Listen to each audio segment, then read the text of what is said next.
The Fuck Boom 开启了新一轮的采访问答。Hey guys, P 什么 here？ 欢迎收看我的频道。这次的问答主角是 The Fuck Boom， 也就是 Skip It Short 系列原作者。在这次问答中，整理了几条不错的信息。我们老规矩，依然是边看问题时，我会逐步与大家分享，给出相应的个人分析和理论观点，其中内容或多或少存在剧透，如果介意，请关闭本条视频。内容仅为翻译结果而成，有可能会存有一些差异，仅供参考。材料内容均为疲劳大人思想阁单独整理，让我们为其致敬点赞。我们直接开始。第一个问题，我们是否有可能看到基于厕所系列衍生出更多的作品，比如前传、续集等，不限于动画系列？当然是看未来情况。我想这个问题以目前剧集进度来看，提出的有些为时过早了。天文方才刚大修不久，联盟也在思索对策，联合厕所势在必行，暂时正处于白热化的前端。我想是不会因为其他事情中断系列的更新，无论是前传或是续集，这些都是应该等到剧集尘埃落定后才去考虑的。但未来的事情谁又能预料呢？第二个问题，竖版系列会像横版的第一季那样重置吗？如果会不会展示新的场景以及揭示联盟与厕所的冲突起源？ The Fuck Boom 的回答是时间可能不够。在许久前 The Fuck Boom 曾发过第一季横屏版本，也就是该系列的第一个横屏。当时厕所系列一直保持着竖版短视频的形式，还没有出现横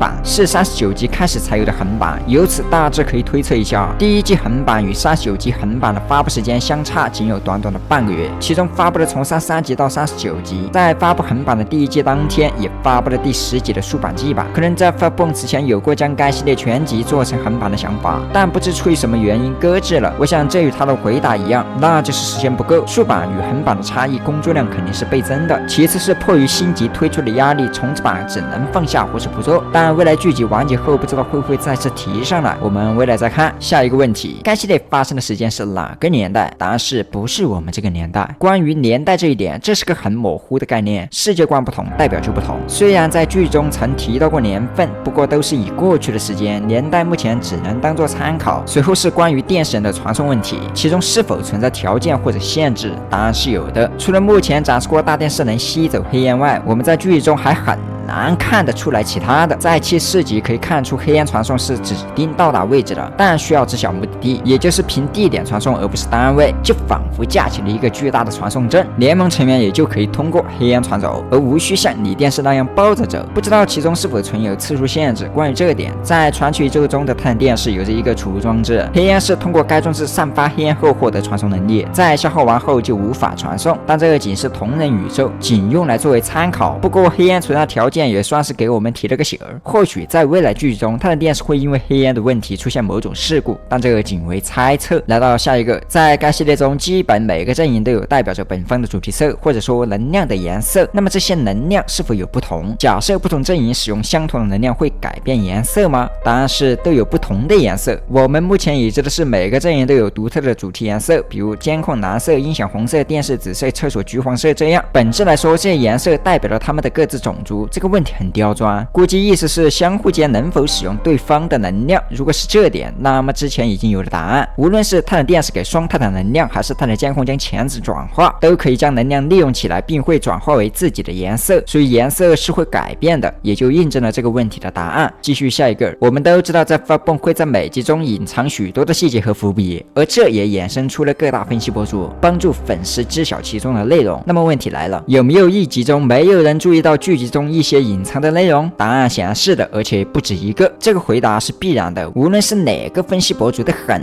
难尽数将剧集中的隐藏细节或彩蛋内容全部挖出。纵使一帧一帧的查看，在不明白代表的意思下看起来很平常的一个东西，也有可能代表着一些暗示。往往不浅的东西很容易被忽略，也有可能在未来有着作用。在该系列的一些细节和彩蛋中，包括但不限于音效梗、面容、动作、场景摆件、台词、音乐、人物妆造、模型、影视致敬、伏笔、暗示等等等等，涉及到了方方面面，人无完人，很难尽数了然，所以存在没有注意到的细节也很正常。但如果几乎所有人都没有注意到，那不得不佩服The Fuck Boom长笔的高超。下一个问题，关于天文方的战斗，刚刚打响，短时间内肯定不能结束。从67集到74集这一篇章过去了多久？想必大家心里十分的清楚。那么天文篇章会进行多久？以及在该篇章结束后会不会有新的反派或篇章？答案显然是的，但我感觉这个肯定是给后面的回答，也就是这一篇章结束后还有内容，但这发布很少打包票以及剧透。就这个天文篇章而言，要持续多久很